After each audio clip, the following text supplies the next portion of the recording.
Hello friends, I am doctor Naved Khan. Welcome to my channel. और आज principles of inheritance and variation के second part में आपका स्वागत है। तो लेट्स बिगिन। अगर हम थोड़ा सा ब्रीफली रिवाइज करें तो लास्ट टाइम हमने डिस्कस किया था कि genetics was the study of inheritance and variation. Inheritance was defined as the transfer of characters from parents to the progeny, और इस दौरान जो डिफरेंसेस डेवलप हो रहे थे उनको हमने वेरिएशन कहा था। इनहेरिटेंस ही हेरिडिटी का बेसिस होता है। हेरिडिटी मतलब सारे जीन्स को मिलाकर, सारी जेनेटिक इंफॉर्मेशन को एक इंडिविजुअल की जब उसको हम मिलाकर देखते हैं तो उसको हम हेरिडिटी कहते हैं, और उसका एक सिंगल यूनिट जीन कहलाता है। Gene basic unit of heredity होगा, केमिकली डीएनए से बना होगा, फिजिकली कहाँ सिचुएटेड होगा, क्रोमोसोम के ऊपर एक फिक्स पोजीशन पर जो उस जीन की लोकस कहलाती है। फिर हमने बात करी थी कैरेक्टर की। तो कैरेक्टर किसी ऑर्गेनिज्म का एक्सटर्नली ऑब्जर्वेबल फीचर होता है, और हमने ये भी कहा था कि कैरेक्टर अपने आप में एक न्यूट्रल एंटिटी होता है। जिस तरह से मेंडल ने 7 कैरेक्टर्स आइडेंटिफाई किए थे, लेकिन जब हम किसी कैरेक्टर की बात करते हैं तो जैसे हाइट की अगर हमने बात करी तो हमने तब भी ये कहा था कि हाइट से हमारा मतलब टॉल या ड्वार्फ बिल्कुल नहीं है। दैट मीन्स इसका मतलब कि कैरेक्टर एक न्यूट्रल एंटिटी है, ठीक है।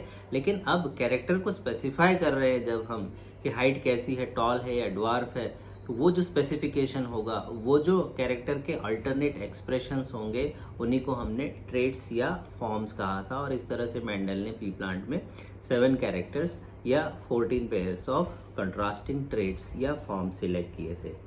हर कैरेक्टर को कंट्रोल करने के लिए उसका जीन रिस्पॉन्सिबल होता है, ये बात भी हम डिस्कस कर चुके थे। और जैसे कैरेक्टर न्यूट्रल है वैसे जीन भी न्यूट्रल है। कैरेक्टर के जो अल्टरनेट एक्सप्रेशन है उनको हम ट्रेड्स कहते हैं, ऐसे ही जीन के जो अल्टरनेट फॉर्म्स होते हैं उनको हमने अलील्स कहा था। अलील्स का ही दूसरा नाम अलीलोमॉर्फ भी होता है।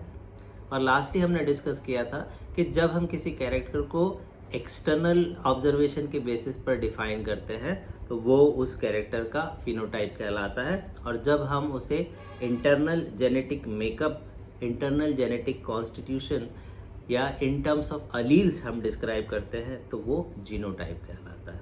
अगर आप इस लेक्चर को और अच्छे से समझना चाहते हैं तो मेरे जो फर्स्ट लेक्चर इस सीरीज में मैंने बनाया है, आप प्लीज़ एक बार जाकर उस लेक्चर को विजिट करिए। और अब हम वहीं से अपनी कहानी को आगे बढ़ाते हैं। तो let's talk about the genotype. Okay, genotype के बारे में बात करते हैं। जीनोटाइप को हमने क्या कहा? It is the internal genetic makeup of an organism, या ये internal genetic constitution of an organism, ठीक है, उसको हम क्या कहते हैं? जीनोटाइप कहते हैं। तो जैसे हमने कहा कि अगर हमने एक कैरेक्टर लिया था, सपोज स्टेम की हाइट, ठीक है, इसके ट्रेट्स या फॉर्म्स क्या हो गए थे? Tall and dwarf. और जीन अगर हम बोलेंगे तो जीन तो केवल स्टेम हाइट का ही जीन कहलाएगा, लेकिन फिर जब हम स्पेसिफाई करेंगे कि वो जीन टॉलनेस के लिए रिस्पॉन्सिबल है या वो जीन ड्वार्फनेस के लिए रिस्पॉन्सिबल है, तो उसके बेसिस पर हमने 2 अलील्स या जीन्स आइडेंटिफाई किए, capital T and small T, ठीक है। अब जब हम किसी एक पर्टिकुलर प्लांट को फिनोटिपिकली देखते हैं तो वो प्लांट या तो टॉल होगा या फिर वो ड्वार्फ होगा, ठीक है। और जो हमारा बेसिक नॉलेज ऑफ जेनेटिक्स है, हमने जूनियर क्लासेस में भी जितना जेनेटिक्स पढ़ा है, आगे हम और डिस्कशन करेंगे भी, तो उसके बेसिस पर हमें मालूम है कि मेंडल के जो ड्वार्फ प्लांट्स थे उनके पास जो 2 हाइट के जीन्स थे वो दोनों ही स्मॉल टी थे, ठीक है। तो ये जो स्मॉल टी हमने बताया, ये क्या हो गया? जीनोटाइप हो गया। और टॉल और ड्वार्फ ये जो हमने बताया, ये क्या हो गए थे? ये फिनोटाइप हो गए, ठीक है। लेकिन जब बात आती है टॉल प्लांट की, तो यहाँ इसका जीनोटाइप क्या होगा? तो इसमें दो कंडीशन हो सकती हैं, उसका जीनोटाइप कैपिटल टी भी हो सकता है, उसका genotype capital T small T भी हो सकता है। आइदर कंडीशन में फिनोटिपिकली ये प्लांट टॉल ही होगा। ओके, तो प्लांट ड्वार्फ अगर है तो नो डाउट उसका एक ही जीनोटाइप पॉसिबल है, लेकिन अगर प्लांट टॉल है तो फिर उसके दो पॉसिबल जीनोटाइप्स होंगे, capital T and capital T small T. ये जो कैपिटल टी होता है और ये जो स्मॉल टी होता है, इन दोनों में एक बात तो कॉमन है। क्या बात कॉमन है? कि दोनों अलील हाइट के क्या है, एक जैसे है। ठीक है, दोनों अलील एक जैसे है। तो जब किसी जीनोटाइप में एक कैरेक्टर के दोनों अलील एक जैसे होंगे तो इसको हम क्या कहते हैं, होमोजाइगस। होमो का मतलब होता है सिमिलर, जाइगस का मतलब होता है पेयर, जोड़ा। तो जब एक जोड़े के दोनों अलील एक जैसे होंगे तो इस तरह का जीनोटाइप क्या कहलाएगा, होमोजाइगस। या फिर वो ऑर्गेनिज्म, वो प्लांट उस कैरेक्टर के लिए होमोजाइगस कहलाएगा। अगर मैं बोल रहा हूँ कि एक प्लांट कैपिटल टी है तो वो हाइट के लिए होमोजाइगस है, पर इसका ये कतई मतलब नहीं है कि दूसरे कैरेक्टर के लिए भी वो होमोजाइगस ही होगा। दूसरे कैरेक्टर के लिए उसकी कंडीशन होमोजाइगस भी हो सकती है, हेटेरोजाइगस भी हो सकती है। ओके, तो यहाँ पर कैपिटल टी ये कंडीशन क्या कहलाएगी, होमोजाइगस। इसी तरह से स्मॉल टी कंडीशन भी क्या कहलाएगी, होमोजाइगस। ठीक है, क्योंकि यहाँ भले ही दोनों स्मॉल हैं पर होमो मतलब सिमिलर, जाइगस मतलब पेयर। तो एक पेयर में, एक जोड़े में जब दोनों अलील एक जैसे होते हैं तो इस कंडीशन को हम क्या कहेंगे, होमोजाइगस कंडीशन कहेंगे। भले ही वो दोनों कैपिटल हो, भले ही वो दोनों स्मॉल हो।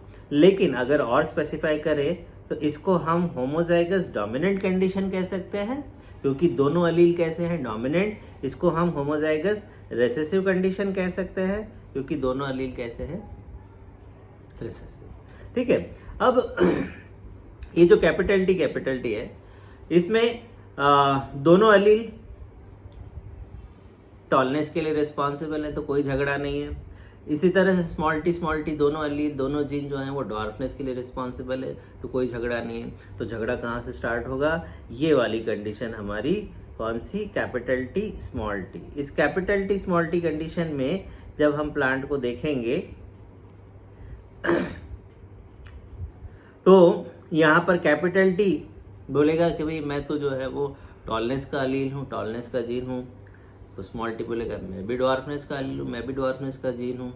अब भगवान भी चाहे तो दोनों की एक साथ नहीं सुन सकते, एक प्लांट साइमल्टेनियसली टॉल और डॉर्फ दोनों नहीं हो सकता। ठीक है, तो इसका मतलब क्या हुआ कि दोनों में से किसी एक की चलेगी, या तो कैपिटल टी की या स्मॉल टी की। और ये प्लांट अगर बनता है टॉल, तो पहली बात तो ये कि ये जो कंडीशन है, ये कंडीशन है हेटेरोजाइगस। हेटेरोजाइगस में जाइगस का मतलब तो आपको पहले ही मैंने बता दिया, पेयर। हेटेरो का मतलब होता है डिफरेंट। ठीक है, तो जब एक जीन पेयर में, एक अलील पेयर में दोनों अलील्स डिफरेंट होते हैं, कॉन्ट्रास्टिंग होते हैं, डिसिमिलर होते हैं, अलग अलग होते हैं, तो इस कंडीशन को हमने क्या नाम दे दिया, हेटेरोजाइगस कंडीशन। और जैसा मैंने अभी कहा कि हेटेरोजाइगस कंडीशन में जब दो डिफरेंट फॉर्म्स के अलील एक साथ प्रेजेंट है तो दोनों फॉर्म्स तो एक साथ एक्सप्रेस नहीं कर पाएंगे, दोनों में से कोई एक फॉर्म ही एक्सप्रेस करेगा, या तो कैपिटल टी एक्सप्रेस करेगा या तो स्मॉल टी एक्सप्रेस करेगा। लेकिन अगर ये प्लांट टॉल बना है, इसका मतलब कैपिटल टी ने अपने आप को एक्सप्रेस किया है और स्मॉल टी अलील अपने आप को एक्सप्रेस नहीं कर पाया है।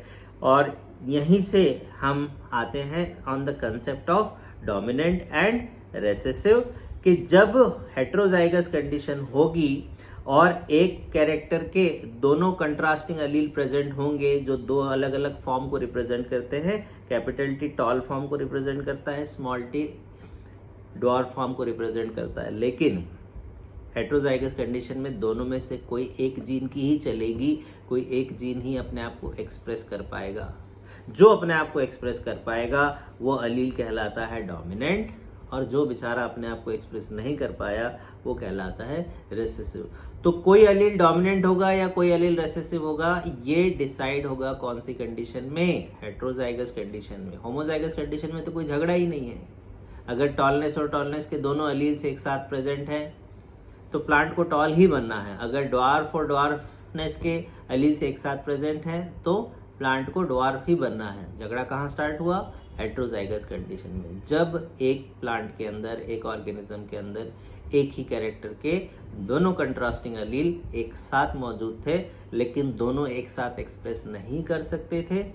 एक्सप्रेशन किसी एक का ही होगा, दूसरे का एक्सप्रेशन नहीं हो पाएगा। जो जीन अपने आप को एक्सप्रेस करेगा, जिसकी चलेगी, वो कहलाएगा डोमिनेंट, और जो अपने आप को एक्सप्रेस नहीं कर पाया, जिसके लिए हम वर्ड ये भी यूज करते हैं कि उसका एक्सप्रेशन मास्क हो गया, ढक गया, छुप गया, तो वो एलील क्या कहलाता है? वो एलील कहलाता है रिसेसिव एलील। ओके, और जो करस्पॉन्डिंग फॉर्म होगा, मतलब tall form will be the dominant form और dwarf form will be the recessive form.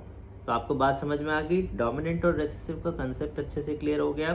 तो आज हमने स्टार्टिंग कहाँ से करी थी? वापस जीनोटाइप से हमने बात करी। जीनोटाइप का हमने क्या मतलब बताया? It is the internal genetic makeup of an organism, it is the internal genetic constitution of an organism।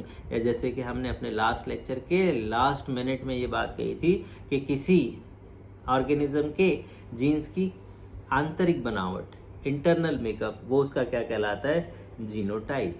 ठीक है। फिनोटाइप तो बाहर से देख के पता चल जाएगा, जीनोटाइप हमें अंदर से पता करना पड़ेगा। ठीक है। जैसे हमने एक एग्जाम्पल कौन सा लिया? Stem height. तो स्टेम हाइट के बेसिस पर एक प्लांट टॉल हो सकता है या ड्वार्फ हो सकता है। ये उस प्लांट के दो क्या हो गए? फिनोटाइप हो गए। लेकिन जब हमने जीनोटाइप की बात करी तो हमने देखा कि 3 तरह की कंडीशन निकल के आ रही थी, जिसमें एक कंडीशन में दोनों अलील एक जैसे थे, एक कंडीशन में दोनों अलील कॉन्ट्रास्टिंग थे, और तीसरी कंडीशन में भी दोनों अलील एक जैसे थे। जब भी अलील एक जैसे होते हैं तो इस कंडीशन को हमने होमोजाइगस नाम दिया। होमोजाइगस नाम दिया। होमो का मतलब बताइए? Yes, similar. जाइगस का मतलब पेयर। तो जब एक जोड़े में दोनों अलील्स एक जैसे होंगे तो ये कंडीशन क्या कहलाएगी? Homozygous condition. ठीक है।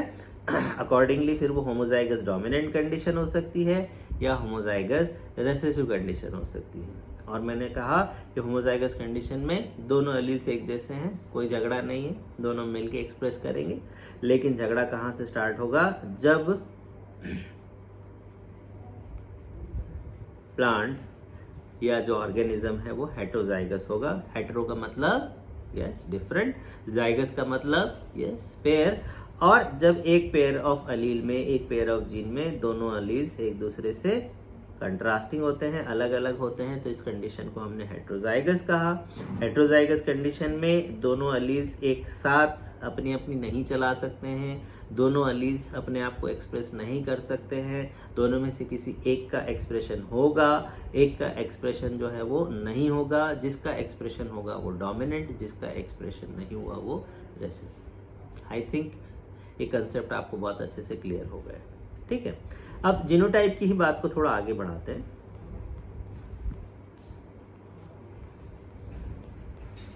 तो जीनोटाइप का हमने मतलब समझ लिया। ठीक है। अब जब हमने जीनोटाइप कहा कैपिटल टी या कैपिटल टी स्मॉल टी या स्मॉल टी, तो यहां पर जो ये जीनोटाइप हमने लिखे हैं, इससे हमें 2 तरह की इंफॉर्मेशन मिल रही है। 2 तरह की इंफॉर्मेशन कैसी? कि एक तो ये प्लांट होमोजाइगस है, ठीक है, और फिनोटिपिकली ये प्लांट टॉल है। ठीक है। ये प्लांट भी होमोजाइगस होगा और फिनोटिपिकली ये ड्वार्फ होगा। ठीक है।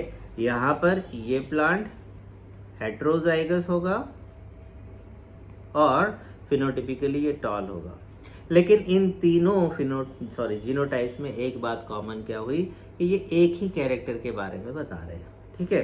तो जब और जीनोटाइप को हम थोड़ा बड़ा करके लिखते हैं, जैसे ये एक जीनोटाइप हमने लिख लिया, या एक ये जीनोटाइप लिख लिया, या हमने एक ये जीनोटाइप लिख लिया, तो इन जीनोटाइप्स में क्या कॉमन बात है कि ये हमें 2 कैरेक्टर्स के बारे में बता रहे हैं। एक हमें हाइट ऑफ द प्लांट के बारे में भी पता चल रहा है, एक हमें कलर ऑफ फ्लावर के बारे में पता चल रहा है। तो हाइट ऑफ द प्लांट, इस प्लांट की हाइट कैसी होना चाहिए? टॉल। और इसका फ्लावर कलर कैसा होगा? रेड। इसी तरह से इसकी हाइट टॉल और फ्लावर कलर कैसा होगा? रेड। और ये वाला जो है हाइट के हिसाब से ड्वार्फ हुआ, फ्लावर कलर क्या होगा, रेड। तो जीनोटाइप से हमें इनडायरेक्टली फिनोटाइप के बारे में पता चल जाता है, ठीक है।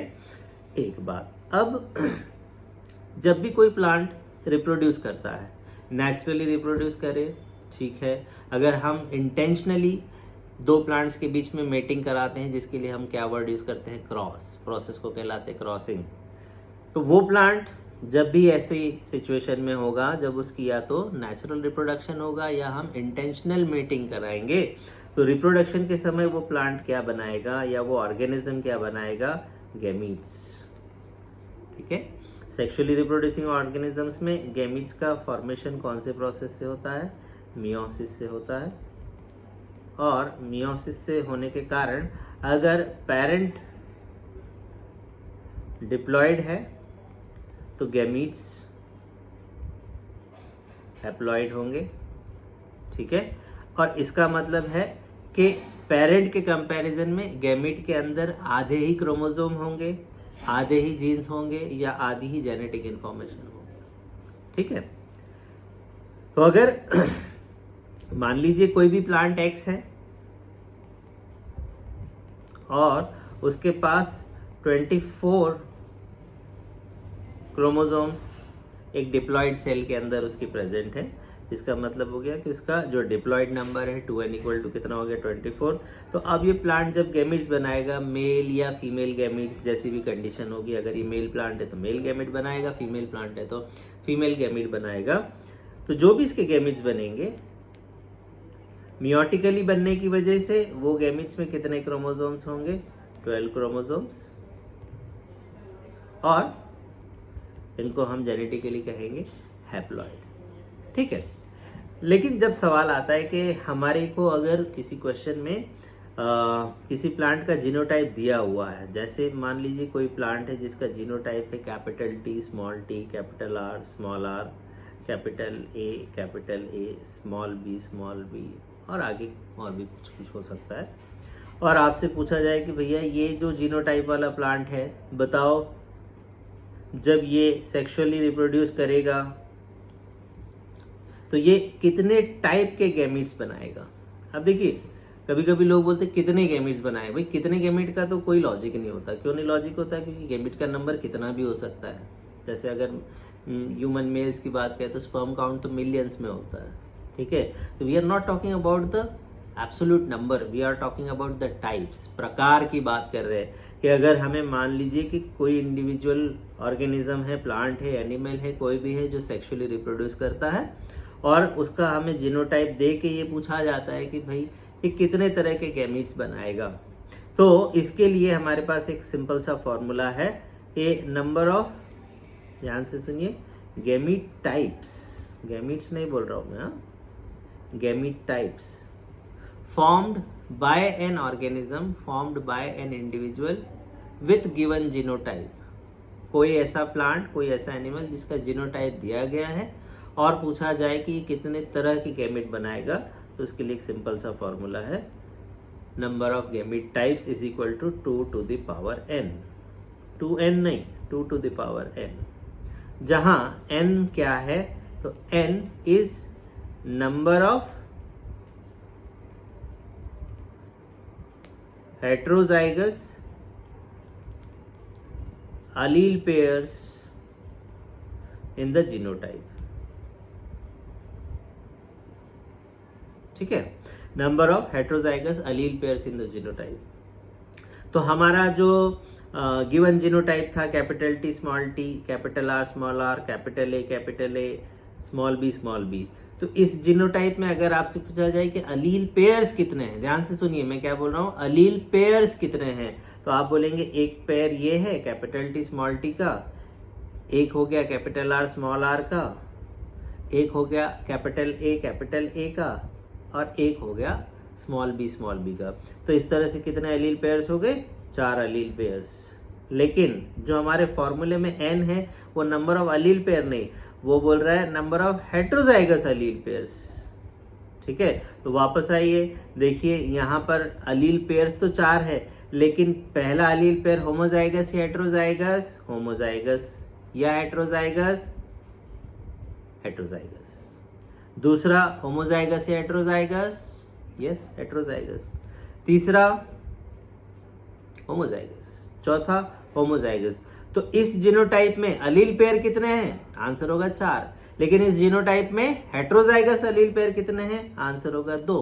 तो इस जीनोटाइप के लिए n की वैल्यू कितनी हो गई? 2। तो यहाँ पर 2 to the power 2 ये बनाएगा 4 टाइप ऑफ गैमीट्स, 4 गैमीट्स नहीं, 4 टाइप ऑफ गैमीट्स। ठीक है, एक दो और सैंपल क्वेश्चंस देख लेते हैं। मान लीजिए capital A small a, capital B small b, capital C, capital C, capital D small d, small e, small f, small f। Okay, ठीक है, और बड़ा करना है? नहीं, चलो कोई बात नहीं।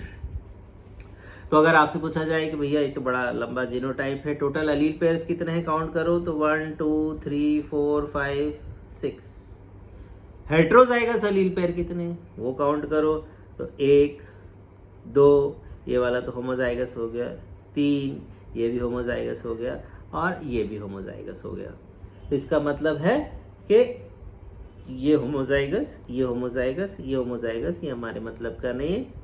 हमारे इस जीनोटाइप के लिए n की वैल्यू कितनी हो जाएगी? 3। ठीक है, 2 to the power 3 is 6 नहीं 8। ठीक है, तो ये 8 तरह के गैमेट्स बनाएगा। ओके, बात समझ में आई सबको? तो आप अपने मन से ऐसे कई सारे जो है रैंडम कॉम्बिनेशंस बनाइए और एक टेबल बना लीजिए। कैसी टेबल बनाना है? एक तरफ लिखिए जीनोटाइप, इस टेबल को थोड़ा बड़ा रखिएगा, इसको ज़्यादा स्पेस देना। फिर दूसरे कॉलम में आप लिखिए कि उस जीनोटाइप के हिसाब से n की क्या वैल्यू होगी, और तीसरे कॉलम में नंबर ऑफ गैमीट टाइप्स मतलब 2n की क्या वैल्यू होगी, और आप रैंडम इसमें अपने कॉम्बिनेशंस बना लीजिए। जैसे मान लीजिए capital A small a small a, capital A small a, capital A small a, capital B small b। चलो ये 4 करके देख लेते हैं। ठीक है, तो जो पहले वाला है कैपिटल A n की वैल्यू कितनी हो गई? यस 0। यहाँ पर n की वैल्यू 0, यहाँ n की वैल्यू कितनी होगी? 1, और लास्ट वाले फोर्थ में n की वैल्यू हो जाएगी 2। ठीक है, anything to the power 0 is 1 1 2 and 4। तो अगर कोई इंडिविजुअल होमोजाइगस है तो वो बहुत सारे गैमीट्स बनाएगा, नो डाउट। वो उसका नंबर हम नहीं बता सकते कितना होगा, लेकिन अगर उनके टाइप्स की बात करेंगे, उनके प्रकार की बात करेंगे, तो एक ही तरह के गैमीट्स बनाएगा। ये भी होमोजाइगस है तो एक ही तरह के गैमीट्स बनाएगा। एक कैरेक्टर के लिए हेट्रोजाइगस है 2 तरह के गैमीट्स बनेंगे, 2 कैरेक्टर के लिए हेट्रोजाइगस है तो 4 तरह के गैमीट्स बनेंगे, एंड सो ऑन। ठीक, चलो अब एक और सिंपल सी बात कि भैया हमें जीनोटाइप दे दिया, जीनोटाइप में हमने टोटल अलील पेयर कितने हैं वो देख लिए, उसमें से हेट्रोजाइगस अलील पेयर कितने हैं वो देख लिए, उसके बेसिस पर हमने n की वैल्यू पता कर ली, उसके बेसिस पर कितने गैमीट टाइप्स बनाएगा ये पता कर लिया।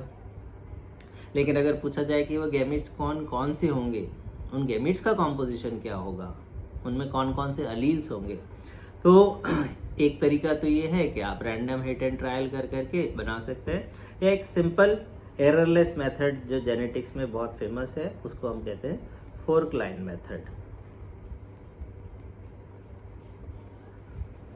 ये फोर्क लाइन मेथड क्या कहता है? एक एग्जांपल ले लेते हैं हम लोग।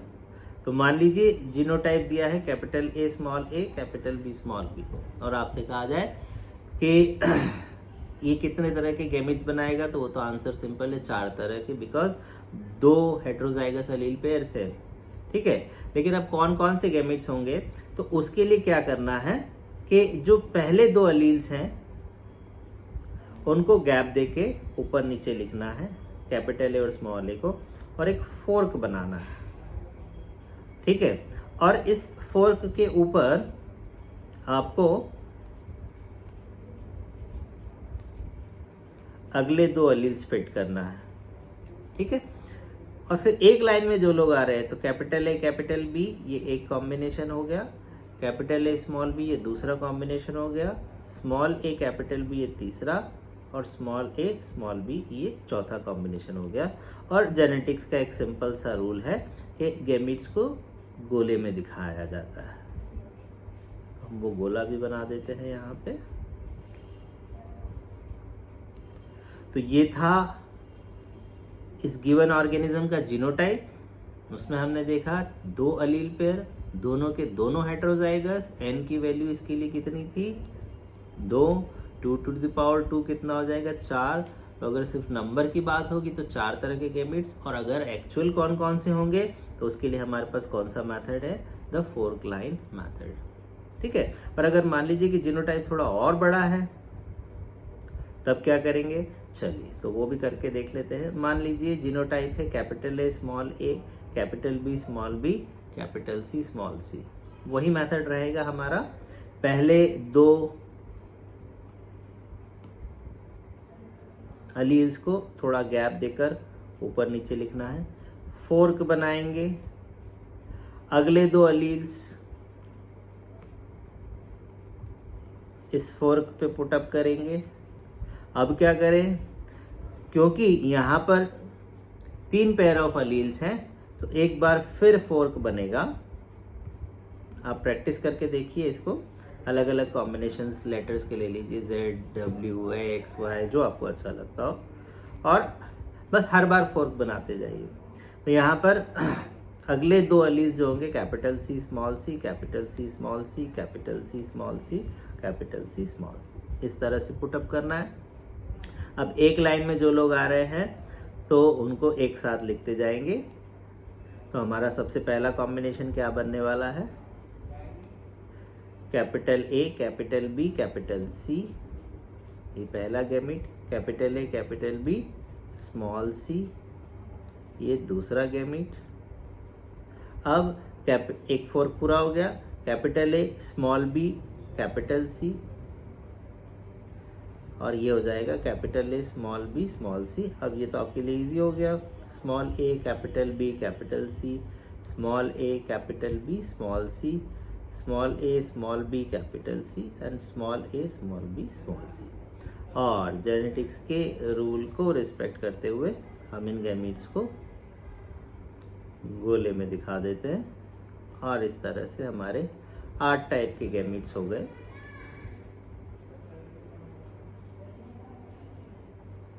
मैथमेटिकली भी और एक्चुअली भी बना के देख लिए।